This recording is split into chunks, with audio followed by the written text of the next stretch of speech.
Thank you all for being here. Please take a seat.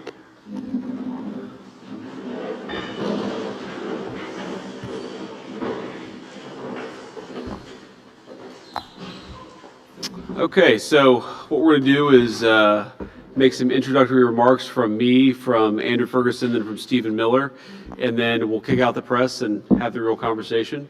But first, let me say thanks to all of you for being here.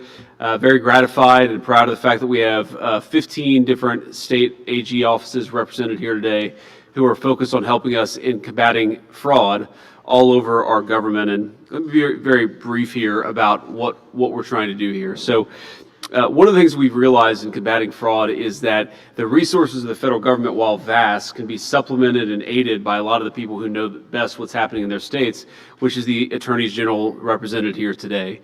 And they have a lot of legal resources, they have a lot of prosecutorial resources, and of course they have the desire to prevent fraud as much as we do. And so I appreciate these leaders for being here, because we're going to work together, state and federal government, to try to combat fraud.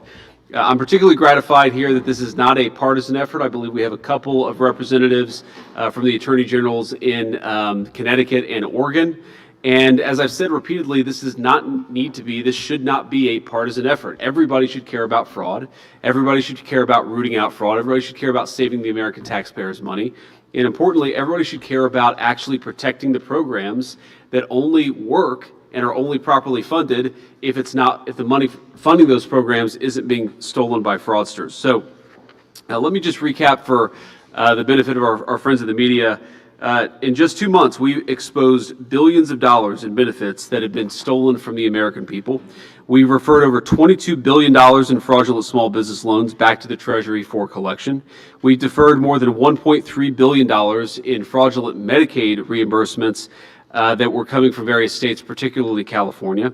We put a 6-month hold on enrollments for new hospice and home health care providers, because so many of the newer hospice providers were not actually providing hospice services, but were just focused on fraud. So we're going to cut that out for a little bit and try to get to a place where we can actually certify that the people providing hospice services are actually providing those very necessary and important services.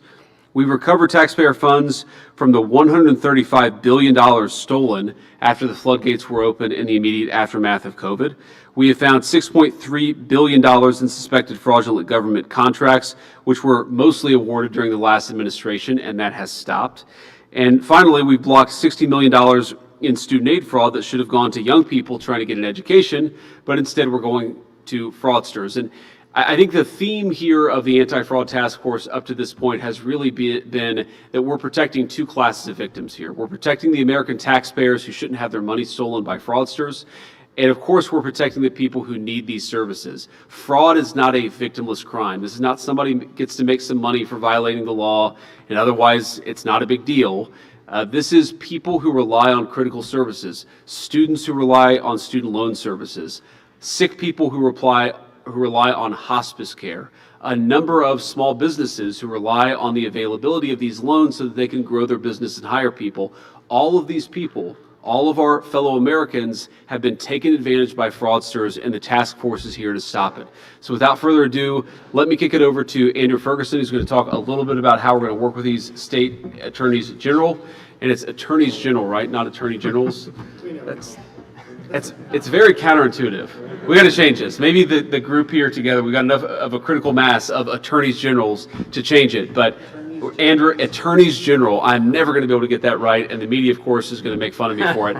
Andrew, over to you. Thank you. Thank you, Mr. Vice President, and welcome to all the state attorneys general. I'm very grateful you've traveled all this way to discuss one of the most pressing problems this nation confronts. When I was Solicitor General of Virginia, I served alongside many of you and fought against the Biden administration to protect our border, our religious liberty, and our right to keep and bear arms. And today we're here to talk about another problem that we need to partner with you to fight, that the Obama administration and Biden administration made much worse, which is widespread fraud against our benefits programs. Our benefits programs and our whole society was designed for a high-trust people. The American people rightly expect that their fellow citizens will deal with them and with the government honestly and fairly. That's why for up until the last decade or so, shelves in our grocery stores and our pharmacies were open and readily accessible. We weren't accustomed to seeing security guards outside of banks or jewelry stores. We didn't have to worry about organized retail theft or industrial scale scammers of the type you all protect your citizens from every day. Nor did we have to worry about piratical fraudsters raiding our benefits program. But sadly, that is no longer true. It's become clear that huge groups of people in this country are taking advantage of our longstanding culture of trust to enrich themselves at the expense of the American people. I think a brief example would be illustrative. Just this weekend, I was shopping at a big home improvement store to buy a drill to do some home improvement. And I had to hit a call button and wait 15 minutes for a sales associate to come unlock a steel cage and a steel padlock to get access to a drill. It's why deodorant is now locked behind plastic windows at pharmacies. It's why security guards are seen at every store in America. The social trust has evaporated and people are taking advantage of it, and the same is true with our federal benefits programs. Huge segments of the population have decided to take advantage of this generosity and trust of American citizens through deception and fraud, and billions of dollars each year leave our programs into the hands of pirates, fraudsters, scammers, and gangs who treat American generosity as little more than a get-quick-rich scheme. We shouldn't have to live this way. American people are right to long for a period where we could trust each other, but while we are living this way, the government must act now to protect American citizens and their social programs.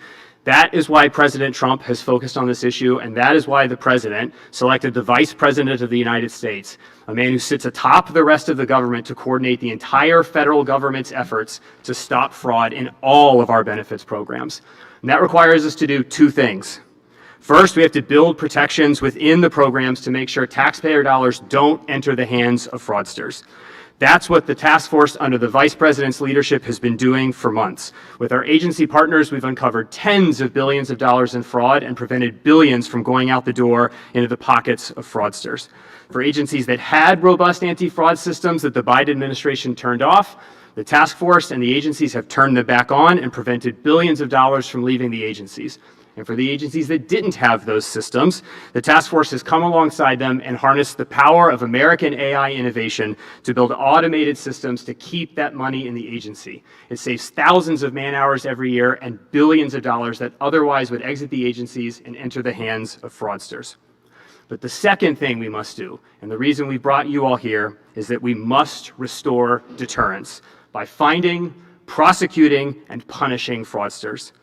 Unless fraudsters believe that there will be consequences attached with attacking America's benefits programs, they will keep doing it. Our fraud detection systems will stop much of it, but cannot stop it all. The only way to defeat the fraudsters is by making sure that they know, every single one of them, that if they try to commit fraud, they will be pursued, arrested, prosecuted, and jailed. And that is why the Department of Justice has created the brand new National Fraud Enforcement Division to coordinate the federal government's anti-fraud law enforcement efforts along with the task force and the Homeland Security Council. And this is where you come in. The federal government wants to partner with all of you to combat this fraud. All of you controlled your state Medicaid fraud control units. All of your Medicaid fraud control unit lawyers are on the front line of the war against fraud. It is extremely important that they be effective, ready to fight as much fraud as they can, and that's why HHS will be conducting a thorough review of all of your Medicaid fraud control units to ensure that the nearly $500 million that the American taxpayers give you every year to fight fraud will be used to fight as much fraud as possible. Now, in a moment, the head of the Fraud Division, Assistant Attorney General Colin McDonald, will explain all of the ways that state AGs and DOJ can partner to coordinate and cooperate and put as many fraudsters in jail as possible. But before I close, I just want to remind all of us why this really matters. This isn't just about restoring social trust in America. This is about saving these programs so that your constituents who have paid for them can actually use them when they need them. Fraud is bleeding these programs dry. We've seen countless of examples in this task force of Americans trying to use their benefits they've been paying for decades, only to find out that some fraudster has stolen those benefits and they're not available to them anymore. Just last week, the Department of Justice, under Assistant Attorney General McDonald's leadership, indicted 15 fraudsters in Minnesota. There, the fraud had gotten so bad that a major program designed to protect Americans from homelessness, including veterans, had to be shut down. It was so riddled with fraud, it could not be maintained. Your constituents are American citizens paying for these programs. They expect these programs to be there when they need them, and unless we stop the fraud, these programs will not be around in their current form for your constituents to use when they hit hard times, just as they've wanted to make them available for their neighbors in the same circumstances. So I encourage all of you, partner with us, partner with the department, partner with the task force, make your Medicaid fraud control units the elite fraud-fighting forces that they are intended to be. And with that, I'll turn it over to the Deputy Chief of Staff and Homeland Security Advisor, Stephen Miller. Thank you. And thank you again to the Vice President for leading this effort, for helming this task force, for bringing us all together here. I think you can all agree that this is the fastest in history that a government task force has traveled from creation to action. Your typical lead time is going to be a year of meetings before anything happens, and that's if you're lucky. And within weeks of this task force being established, we've seen the largest ever slate of indictments, recovered funds, search warrants, raids, seizures, investigations, and new legal actions to stop, disrupt, and prevent fraud. What we've learned, which is not surprising to those of us who've spent some time in this area, is that fraud is every bit as bad as President Trump said it was, and even worse. So in other words, everything we found either confirms our worst fears or exceeds them. That's the bad news. The good news is that the best team in government under the leadership of Vice President Vance has been assembled to deal with it. And of course, one of those men who you'll hear from in a second is sitting to my right here, the Associate Attorney General for Fraud Enforcement, Colin McDonald. But before I yield the floor, I do want to just touch on one of the points that Andrew hit on in his remarks. All of the systems in our country, whether you're talking about voting, whether you're talking about entitlements, whether you're talking about welfare benefits, were set up based on the honor system. They were set up based on the idea that you could trust the average person through their own morality to abide by the rules and comply with the law. And so the way most welfare works in most states and most places is we take your word for it. If you fill out a piece of paper and you say your kids are hungry, you are going to get food stamps. We don't check as a country if you even have kids. The fact is basic as that. We don't even check if you even have children. You will just start getting the checks. And so what's happened to our country is we became a society, as we've seen with the Somali refugee problem in Minnesota, where you have a large number of people that are not following the honor system, they're not playing by the rules, they're not abiding by our laws, and the amount that has been fleeced from us is in the hundreds of billions of dollars. I believe, based on what I've seen and what I've heard, is that we could balance the federal budget if the only dollars that went out of the Treasury went to individuals who were properly, lawfully, correctly eligible to receive them.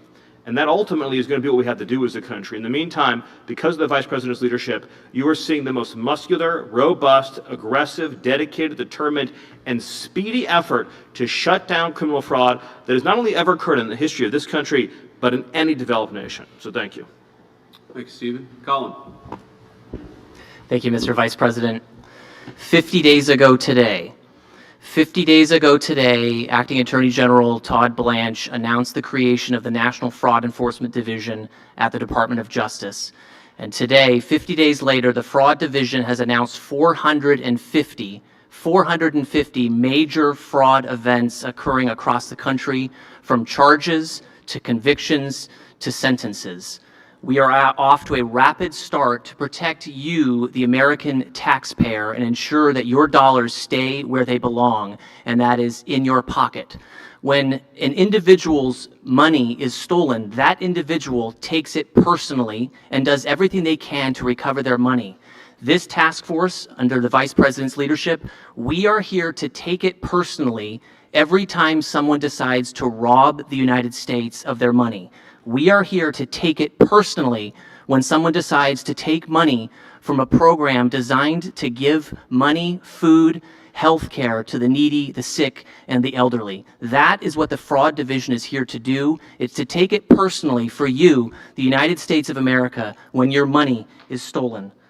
In the last 50 days, our work includes the unprecedented charges against 15 defendants for Medicaid fraud schemes in Minnesota. It includes charges in a $650 million sober homes Medicaid fraud scheme in Arizona. It includes a guilty plea in a $270 million Medicaid fraud scheme in California. Those are just a few of the successes of the Fraud Division in the Department of Justice in the last 50 days. And we're only getting started. This is just the beginning of our fight against fraud, and that's where these partners come into play, because we need your help. Our division is called the National Fraud Enforcement Division for a reason. It's not the Washington, D.C. Fraud Task Force, it's the National Fraud Enforcement Division, because the fraud problem is national, and our state partnerships are critical to solving the fraud crisis in our country. So I'm going to give 3 things that our state partners here can do right now today. Number 1, we heard about the Medicaid fraud control units. Re-energize and fully mobilize, fully maximize your state's Medicaid fraud control units. When we're done, we want to rename those into the Making Fraud Completely Unprofitable Unit, MFUCU. These units are your state's and really the country's first line of defense against Medicaid fraud. How many active investigations do they have? How many are ready to be charged? If partnered up with DOJ, how many could be charged in the next 90 days? Under your leadership, the MFUCU units can flourish. Second, join the DOJ's newly launched Special Attorneys Program. This program has unlocked $300 million to combat fraud, drug trafficking, human trafficking, and crimes committed by aliens in your state. This grant program will pay for you to send attorneys to join the Fraud Division or your local U.S. Attorney's Office. In addition to paying the full cost of prosecutors you send the DOJ, you can receive a 20% premium to boost your justice system staffing and capacity. Third, and this is critical, bring your state's investigators and data to the table. For us to bring a case, we need documents, we need witnesses. Bring your documents and bring your witnesses to the table. Don't run with your ball and go home. Come to the table and solve this problem with us. Your state's data, including Medicaid payment and claims records, and the expertise of your investigators are essential to uncovering fraud. We've developed a successful playbook for exploiting this kind of data to prosecute fraudsters. Next week, we'll be on the road to announce a partnership with a state that is leading the way in advancing coordination efforts with the Fraud Division. The state AG and the MFUCU unit are taking aggressive action against fraud. The state auditor, the state AG, and county prosecutors will be participating in our special attorney program, and the state treasurer and secretary of state are joining a statewide benefits fraud task force comprised of federal and state partners, which will be chaired by the U.S. Attorney's Office. And we invite you all to join us in similar efforts. It is our mission to combat fraud, no matter how big, no matter how small, no matter how hard, hold criminals accountable, protect victims of crime, and restore trust in our government. Come join us in the nationwide fight against fraud. We are ready to partner with you.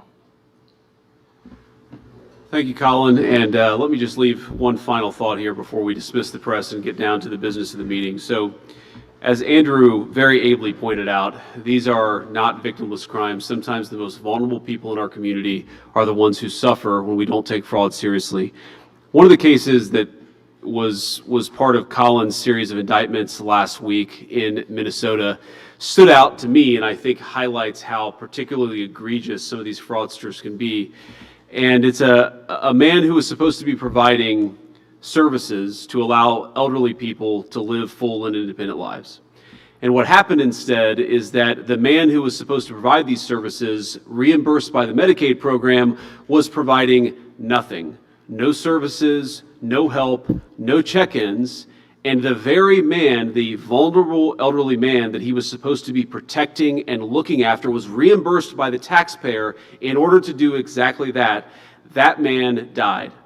And one day before he died, after months of being neglected by the caretaker who was getting reimbursed by the American people, one day before he died, he submitted his final reimbursement for services he never provided for a man he never cared for. And that man lived his final moments on this earth neglected while a fraudster got rich by providing services that he never actually provided. That's what we're trying to stop, ladies and gentlemen. That's what we have to fight back against. It's a shame that anything like that happens. But if it does happen, the only way to protect those people and the only way to protect the American taxpayer is to ensure that the fraudsters go to prison and that they stop this ridiculous scam on the American people. So with that, I'm looking forward to the meeting. Thank you, press. We're going to talk in private now. Take care, guys.